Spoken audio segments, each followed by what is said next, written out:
Je vais surtout parler du podcast autour de vous parce que, in fine, c'est ça aussi qui va permettre de faire croître le podcast. Voilà, c'est vraiment ce bouche à oreille, on va dire. Mais je vais quand même vous partager les 5 épisodes qui ont le plus fonctionné en 2024 et ça me fait plaisir parce que c'est des épisodes techniques pour le coup. Le podcast doit devenir le podcast d'Artae, donc Money Tree by Artae, que la chaîne YouTube doit devenir la chaîne d'Artae. On a besoin de feedback, on n'en a pas assez. Il y a quand même 12 000 écoutes par mois sur le podcast et franchement, on a très très peu de feedback, qu'il soit positif ou négatif. Salut tout le monde, bienvenue dans cette capsule bilan 2024. Bilan 2024 et évidemment perspective 2025, puisque les bilans, ça sert aussi à s'améliorer, ça sert à faire le point sur les améliorations prévues début 2024. Et ça sert à faire le point sur les échecs et les améliorations prévues pour début 2025. Voilà. Je suis content que la fin d'année se termine, je suis fatigué, bien rincé, et ça je le répéterai dans tous les bilans que je vais vous partager. Ce premier bilan, on commence avec Money Tree, l'univers Money Tree et la Voûte Studio, puisque du coup il y a deux univers autour du podcast et de la création de contenu. Il y a Money Tree Podcast que vous êtes en train de regarder ou d'écouter. Donc ça, a priori, vous connaissez. Et puis, il y a la Voûte Studio. La Voûte Studio, c'est un studio d'enregistrement que j'ai ouvert et lancé en plein cœur de Toulouse, rue Boulbonne, dans le plus beau des quartiers, dans un magnifique immeuble, là où je me situe d'ailleurs. Et c'est un studio qui a vocation donc à être utilisé pour Money Tree, pour nos activités aussi Artae, mais également à être loué à tous les créateurs de contenu qui avaient envie d'enregistrer du contenu. Voilà, donc ça, je vais vous en parler aussi, puisque pour moi, ça fait partie de ce bilan création de contenu, on va dire. On va commencer par le nombre d'épisodes. Le nombre d'épisodes sur 2024, c'est 103. 103 épisodes Money Tree sortis. Donc on a encore tenu le rythme. On en a fait un petit peu moins qu'en 2023. En 2023, on en avait fait plus de 2 par semaine. Là, on en a fait 2 par semaine, tout simplement, 103. Clairement, c'est du taf, beaucoup. Vous le savez, je le répète de temps en temps, enfin en tout cas je le dis, c'est beaucoup de boulot, un épisode le mercredi, un épisode le dimanche. Donc déjà ce qui va changer, c'est qu'à partir de 2025, il y aura encore pour l'instant 2 épisodes par semaine, mais sûrement qu'à la moitié de l'année, ça va un petit peu s'amoindrir et qu'on va retomber sur un rythme à 1 épisode par semaine parce que c'est beaucoup de boulot, honnêtement. Pour moi, la préparation des épisodes, alors c'est pas vraiment préparer les épisodes, on va dire, de manière scolaire, puisque vous le savez, je suis plutôt dans le mode improvisation souvent, bien que les capsules puissent me prendre quand même pas mal de temps quand je veux être assez technique et pointu sur le sujet et très exhaustif. Mais les épisodes avec les invités, en l'occurrence, c'est une discussion, donc il y a moins de préparation, mais il faut quand même contacter l'invité ou répondre aux sollicitations. Il faut faire le tri, il faut regarder un petit peu quand même qui est l'invité, de quoi on peut parler, etc. Et puis, il faut le temps de le recevoir, le temps d'échanger avec lui ou elle, et aussi également le temps de faire toute la post-production derrière, et puis toute la communication, l'animation autour de cet épisode, répondre aussi aux commentaires, etc. Donc, c'est beaucoup de travail. Donc, on va rester sur ce rythme de 2, mais attention, chose qui va vraiment être différente, c'est que les épisodes ne sortiront plus le dimanche et le mercredi, mais vont sortir maintenant le lundi matin. Donc vous pourrez la voir sur votre début de semaine quand vous partirez au boulot le lundi matin et que vous direz à tort comme un lundi, et ben du coup vous pourrez écouter un épisode de Money Tree, ça devrait vous remettre un petit coup de boost. Donc l'épisode solo type capsule sortira le lundi matin et l'épisode avec un invité sortira non plus le mercredi matin mais sortira le jeudi. Donc lundi, jeudi, nouveau rétro-planning pour les épisodes Money Tree, qu'il s'agisse des plateformes de podcast ou de YouTube, bien que sur YouTube, on essaie toujours de les mettre la veille. Donc peut-être que sur YouTube, ça restera dimanche et mercredi, de sorte à ce que vous puissiez avoir l'épisode en avant-première sur YouTube par rapport aux plateformes de podcast. Voilà. Donc pour ceux qui s'ennuieraient le dimanche, vous devriez avoir une petite vidéo à regarder sur YouTube pour la capsule du dimanche au final, qui restera la capsule du dimanche. Plus de 220 000 écoutes, on a passé la barre des 220 000 écoutes, ça y est, depuis la création du podcast, donc avec, on va dire, 2 grosses années, ça y est, puisqu'on a fait une année 2023 pleine, 2022 a été vraiment en dents de scie, on a fait... je crois qu'on avait fait à peine 10 000 écoutes sur 2022, même pas, avec quelques épisodes et pas plus. 2023, année pleine, 2 épisodes semaine, comme je disais en moyenne. 2024 également, donc on arrive, ça y est, à 220 20 000 écoutes et ça fait plaisir. On est sur un trend à 12 000 écoutes par mois à peu près, uniquement sur la partie podcast, sans compter YouTube. On en parlera après de YouTube. Donc ça va avec cette visibilité-là. Donc 12 000 écoutes par mois, c'est 20% de plus à peu près par rapport à 2023. C'est assez décevant. Je suis plutôt déçu là-dessus. J'arrive pas trop à l'expliquer, donc il va falloir qu'on creuse un petit peu. C'est sûr qu'on fait pas beaucoup de communication autour du podcast, donc voilà, vous qui êtes fidèles, vous avez l'impression que le podcast peut-être est top parce que vous aimez l'écouter régulièrement, mais finalement il y a peu de bouche à oreille, j'ai l'impression, il y a peu de communication autour, il y a peu de partage d'épisodes aussi de votre part, de la part des auditeurs et auditrices, donc c'est dommage. Je pense que le podcast mériterait et gagnerait à être un petit peu plus connu, notamment par ses spécificités techniques, donc c'est peut-être aussi un blocage parce qu'on sait que le podcast est peut-être plus technique et moins abordable que d'autres podcasts sur la même thématique. En tout cas, c'est les retours que j'ai eus, donc plutôt, on va dire, grosse qualité déjà de post-production, puisque grosse qualité audio, on va en parler, grosse qualité aussi vidéo, et de plus en plus, on s'améliore.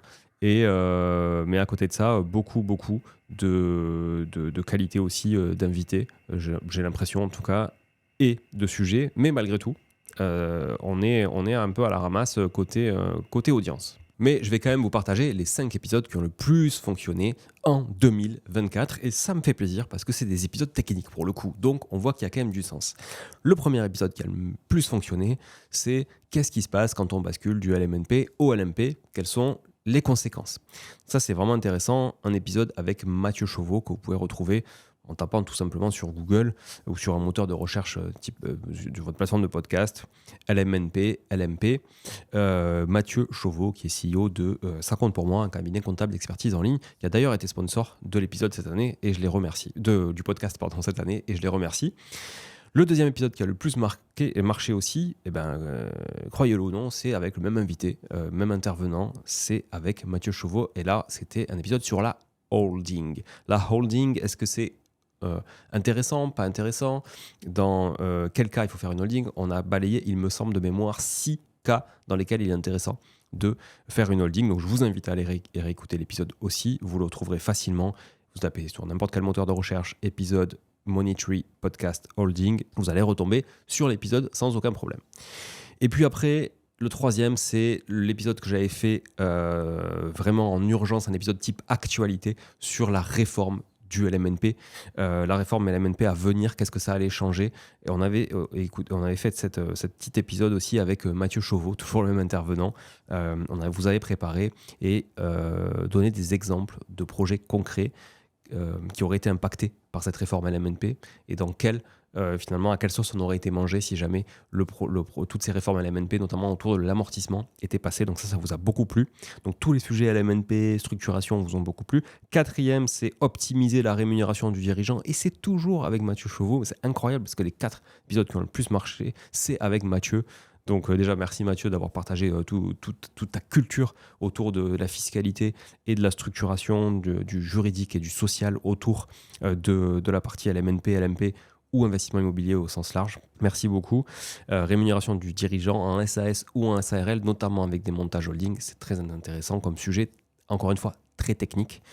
Et puis, le 5e épisode, qui est plutôt finalement à ex-aequo, c'est les épisodes guest. Donc, l'épisode guest, c'est quand moi, j'interviens sur d'autres podcasts, où je suis invité sur d'autres podcasts ou d'autres chaînes, et que du coup, on republie cette invitation pour que vous puissiez, si vous l'avez raté sur un autre podcast, parce que peut-être que vous ne suivez pas le podcast en question, vous puissiez aussi finalement m'écouter, une fois n'est pas coutume, en tant qu'invité et non pas en tant qu'animateur. Voilà, donc les épisodes guest ont pas mal marché.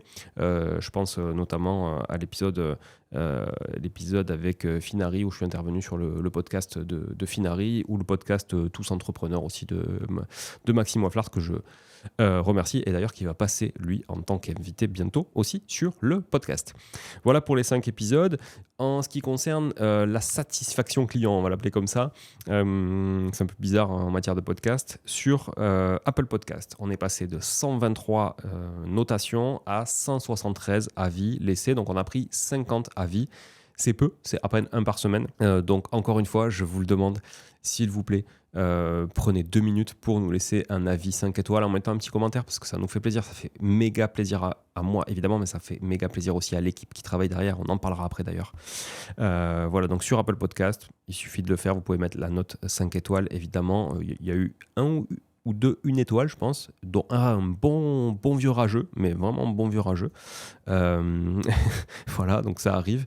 Après, sinon, vous êtes hyper bienveillants. Je vous remercie. Et franchement, c'est un bonheur de vous avoir comme audience. Donc, n'hésitez pas à faire ça. Et sur Spotify, on est passé de 177 avis 5 étoiles à 237. Là, on a 5 étoiles en moyenne. Donc, franchement, là aussi, merci. Donc, c'est 60 avis sur l'année. Donc 10 de plus que sur Apple Podcast. Il y en a aussi plus en volume, donc c'est cohérent. Mais encore une fois, c'est pas suffisant à mon sens, vu le volume d'écoute qu'il y a et le nombre d'abonnés qu'il y a aussi sur le podcast. Donc s'il vous plaît, n'hésitez pas à aller mettre un petit avis, ça nous fera vraiment plaisir, et surtout parler du podcast autour de vous, parce que in fine c'est ça aussi qui va permettre de faire croître le podcast. Voilà, c'est vraiment ce bouche à oreille, on va dire. Je fais une parenthèse avant de parler business, je vais clôturer sur la partie business relativement au podcast, et puis après j'enchaînerai aussi avec la voûte, parce que ça va avec la voûte studio. YouTube, on a vraiment accéléré, enfin on a lancé, on va dire, la chaîne YouTube cette année. C'était un des objectifs de fin 2023. Objectif 2024, c'était de gagner en qualité audio. Je pense que franchement, on l'a fait. C'est-à-dire, aucun épisode n'a été enregistré à distance sur 2024. Aucun. Tous les épisodes, quasiment sans exception, ont été enregistrés à partir du printemps. À partir du printemps, on va dire, quand j'ai ouvert le studio, en studio. Voilà. Donc à partir du mois de mars ou avril, je ne sais plus exactement, tous les épisodes ont été enregistrés ici ou en studio à l'extérieur, mais toujours en studio et principalement ici, évidemment, à la Vous Studio, un outil de ouf qu'on s'est construit pour vous faire plaisir aussi en matière de qualité, non seulement de qualité d'image, si vous nous regardez, qualité audio. Et comme on a une bonne qualité d'image, comme on a bons outils, comme on a bien investi dans du matos, on a voulu aussi en profiter pour se mettre sur YouTube. Et c'est long. C'est long, c'est fastidieux, c'est compliqué, c'est rageant, c'est frustrant, c'est vexant. C'est tout ça à la fois, le même jour, quand on essaie de dormir. Voilà, donc sur YouTube, on a fait 250 000 vues sur l'année, ce qui est ridicule si vous êtes youtubeur aguerri, mais ce qui est plutôt pas mal quand on part de zéro. Donc on va dire qu'on va se satisfaire de ça pour rester positif. On est à un peu moins de 2200 abonnés aujourd'hui quand je vous parle. Et on était à 400 et quelques au début de l'année. Donc ça nous a évidemment fait plaisir de multiplier le nombre d'abonnés par plus de 5. Mais voilà, on a besoin encore de multiplier par 5, puis par 5, puis par 5. Il faut que ça aille très très vite. Donc on aimerait bien vraiment atteindre la barre des 5000 abonnés plus rapidement. Et puis des 10 000 évidemment, qui est déjà un cap assez important. On va sûrement changer, je vais vous en parler après sur la partie business, un petit peu de stratégie sur YouTube. Aujourd'hui, donc les épisodes sont publiés sur YouTube en audio automatiquement, parce que YouTube Music maintenant est la plateforme de podcast de Google Podcast qui n'existe plus. Donc Google Podcast a disparu, c'est devenu YouTube Music. Donc les épisodes audio se publient automatiquement. Donc là, vous avez juste la vignette de l'épisode et vous avez l'audio. Et nous, évidemment, aussi, on fait toute la post-production pour les montages vidéo avec les invités ou tout seul, où on va essayer aussi de plus en plus de mettre des incrustations graphiques pour vous mettre des tableaux, etc. Et vous inviter à aller nous consulter évidemment sur YouTube. Vous aurez un contenu encore plus concret, quali et exhaustif qu'en audio seul. Maintenant, on essaie aussi que l'épisode soit entendable en audio, compréhensible surtout en audio, sans avoir besoin d'avoir un support visuel. Business relatif au podcast, déjà, clairement, une grosse perte d'argent. Une grosse perte d'argent sur le podcast. Pourquoi ? Parce qu'on a Benjamin, que je salue, que je remercie, qui monte tous les épisodes. Benjamin, il est là, c'est en alternance chez nous, mais à plein temps. Donc en alternance, vous allez me dire, ok, il y a quelques aides, etc. de l'État. Oui, mais ça coûte. Une personne, ça coûte. Il faut les former, les gens. Il faut les onboarder dans la boîte. Ça coûte du temps. Il faut aussi, évidemment, les intégrer pleinement dans l'équipe, à part entière. Moi, je ne fais pas la différence entre un salarié en CDI classique et un salarié en alternance. Pour moi, c'est la même chose. Donc, on doit évidemment ils doivent avoir les mêmes avantages, les mêmes choses. Donc ça coûte un peu, ça coûte aussi évidemment tous les mois, il faut les payer. Euh, et puis il y a Laura, que je remercie aussi, dont vous entendez souvent parler sur le podcast, qui est la podcast manager, mais c'est un de ses rôles à Laura. Donc elle n'est pas à 100% sur le podcast, mais je dirais que peut-être ça doit lui prendre 20 à 25% de son temps. Donc Laura aussi, qui est en CDI dans la boîte et qui passe du temps sur le podcast. Et à côté de ça, on a zéro rémunération. Donc on n'a pas fait de sponsoring cette année, il me semble, quasiment pas. Si, avec ça compte pour moi. Un peu, c'est tout. Mais on n'a pas fait de sponsoring. Pourquoi ? Parce que déjà, on ne court pas après les sponsors, c'est-à-dire qu'on ne va pas les chercher, on fait zéro démarchage. À tort, clairement, on devrait le faire. Ceux qui nous ont sollicité pour être sponsors sur le podcast, la plupart, on les a refusés. Parce que soit conflit d'intérêt par rapport à nos activités, soit pas du tout à l'aise avec le concept, avec le sujet, ou même avec la personne qui devait venir faire un petit épisode pour présenter le sujet, ou question de légitimité aussi. Voilà. Donc, j'ai envie de dire, finalement, le podcast, même davantage que la boîte, le podcast, pour le coup, c'est mon podcast, c'est un podcast très personnel, et j'ai pas envie d'aller mettre le pied dans des choses qui me plaisent pas, juste pour des raisons financières. Donc j'assume cette perte aujourd'hui, et on va dire que c'est Artae qui sponsorise un peu le podcast le plus possible, même si c'est un sponsor plutôt undercover, mais c'est comme ça. On a eu beaucoup d'investissements matos aussi, évidemment, mais ça c'est plus relatif à la voûte, et donc Moneytree en profite, et puis à mon temps. Clairement, mon temps qui n'est absolument pas rémunéré sur la partie podcast. Donc voilà. Et donc, ce qui me fait faire le lien entre Artae, que vous connaissez peut-être, qui est donc l'univers que j'ai fondé il y a 2 ans et demi maintenant, autour de l'investissement locatif. Et puis, il y a Moneytree. Donc, comment faire coexister Moneytree et Artae ? Je me pose beaucoup de questions. Est-ce que le podcast doit devenir le podcast d'Artae, donc Moneytree by Artae ? Est-ce que la chaîne YouTube doit devenir la chaîne d'Artae ? Est-ce qu'on doit abandonner le nom Moneytree et faire vraiment le podcast d'Artae, le podcast de l'immobilier par Artae par exemple, et ne faire que de la partie IMO, c'est-à-dire plus du tout traiter et adresser des sujets hors IMO, même si en soi j'en adresse pas vraiment beaucoup, donc finalement ça a du sens aussi. Je me pose toutes ces questions. D'ailleurs, si vous avez des éléments de réponse, ou en tout cas vous voulez me donner votre avis, franchement ça me ferait plaisir que vous puissiez nous donner votre avis là-dessus. Donc vous pouvez nous écrire un petit mot sur les réseaux sociaux, vous pouvez nous écrire aussi, n'hésitez pas à écrire à laura@artae.imo, laura@artae.imo, vous pouvez lui écrire aussi votre avis là-dessus, puis je débrieferai de tout ça avec Laura, ça nous aidera aussi à faire évoluer le podcast. On a besoin de feedback, on n'en a pas assez. Il y a quand même 12 000 écoutes par mois sur le podcast, et franchement, on a très très peu de feedback, qu'elle soit positif ou négatif. Donc n'hésitez pas à nous faire de la critique constructive, qu'elle soit positive ou négative. On sait se remettre en question, on a envie de se remettre en question, on a envie de progresser, on a envie de répondre à votre besoin. Dans l'univers Artae, le client est central, il est vraiment au centre de tout. Et moi, je ne fais pas les choses pour que ça me plaise, je fais les choses pour que ça plaise aux clients. Donc ça, c'est important, et c'est ce que fait toute l'équipe aussi. Donc vous êtes client gratuit de ce podcast, gratuitement, mais j'ai besoin de vous. Donc n'hésitez pas à me faire un retour. La voûte studio, j'en reviens à la voûte studio, et restez bien du coup jusqu'à la fin. Merci d'être resté en tout cas jusqu'à la fin de cet épisode aussi. La voûte studio, c'est fini. C'est fini pour moi, la voûte studio. Mais c'est une fin plutôt positive. Voilà. C'est une fin plutôt positive. Pourquoi ? Donc ce studio, on l'a lancé sur, comme d'hab, petite idée qui m'est venue. Tiens, allez, si on faisait un studio. J'en ai toutes les semaines des idées comme ça, ils n'en peuvent plus. Mais on l'a lancé comme ça, sur un petit coup de tête. Je regrette absolument pas. C'est génial. On a un outil génial. Tout le monde kiffe cet outil. Tous les invités qui viennent le kiffent. Tous les gens à qui on loue le studio le kiffent. On a 5 étoiles sur Google. Tous les gens qui ont loué le studio sont ravis. On fait un travail monstrueux. On a fait un travail monstrueux avec l'équipe, et notamment Laura, que je remercie encore d'avoir sacrifié beaucoup de temps, y compris sur son temps perso, pour m'aider à construire ce studio, à apprendre. On a tout appris tout seul en mode autodidacte, et on a tout fait.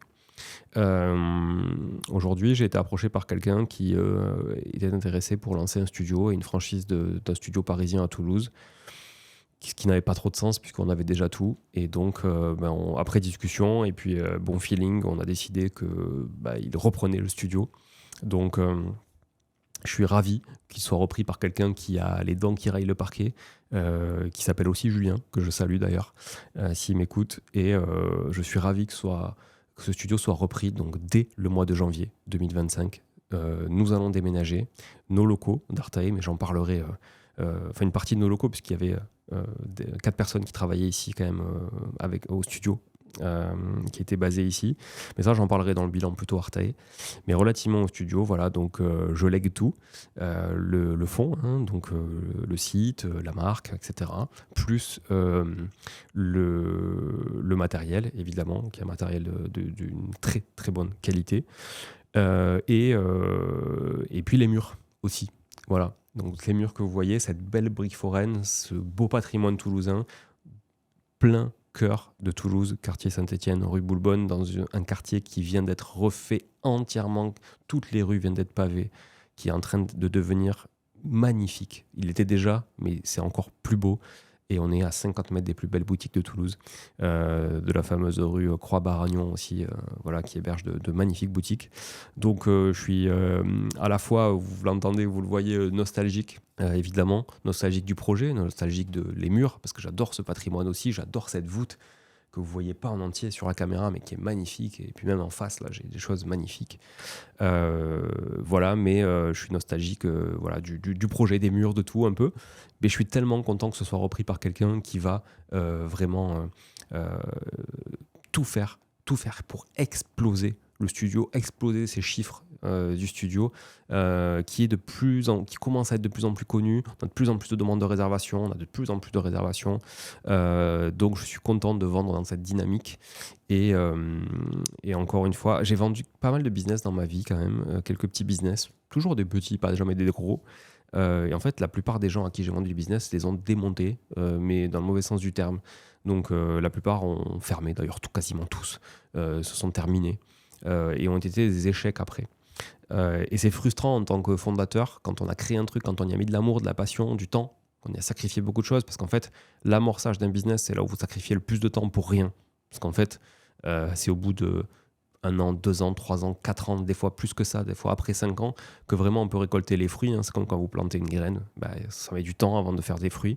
Donc aujourd'hui, c'est sûr que nous, on n'a pas récolté tous ces fruits-là, mais malgré tout, je pense qu'on a fait le job pour que derrière, ça puisse vraiment éclore. Et je suis persuadé que ce sera le cas en tout cas. Donc je souhaite, en tout cas, je ne sais pas s'il m'écoute, mais mes meilleurs vœux de réussite à Julien et à la voûte studio, évidemment. Si d'ailleurs vous voulez réserver le studio, c'est lavoûte.studio, tout simplement, sur Internet pour réserver directement le studio. Voilà. Donc une page se tourne. Les podcasts Money Tree, vous allez me dire où on va les tourner, où on va les enregistrer. Eh bien, je vous en parlerai aussi dans le bilan Artae, mais on créera un petit espace qu'on ne louera pas, évidemment. On ne va pas vendre un studio pour se mettre en concurrence avec la personne avec qui on vend, évidemment, la personne à qui on vend. Mais par contre, on va se créer un petit studio, nous, même si Julien nous accueillera ici avec plaisir, et il me l'a offert. Vraiment aussi ce cadeau de pouvoir venir enregistrer ici à vie mes épisodes Money Tree, mais j'ai pas envie non plus de venir lui prendre du temps et de la bande passante. Donc on va se créer un petit environnement pour créer du contenu comme on sait faire dans un studio plus modeste, voilà, mais qui fera l'affaire pour nous en tout cas, et pour toujours vous délivrer aussi plus de contenu à la fois sur Money Tree, à la fois sur nos webinaires aussi Artae, dont je parlerai très certainement dans le bilan. Voilà, merci de m'avoir suivi, je vous dis à très vite, je vous souhaite une excellente année 2025, mais je vais vous le répéter parce qu'il y aura d'autres bilans à suivre, bilan Artae, bilan marchand de biens, bilan vie perso, évidemment, parce qu'il y a plein de projets aussi, équilibre vie perso-pro, la vie d'un entrepreneur, la vie d'un père de famille. Je vous dis à très bientôt, ciao ciao.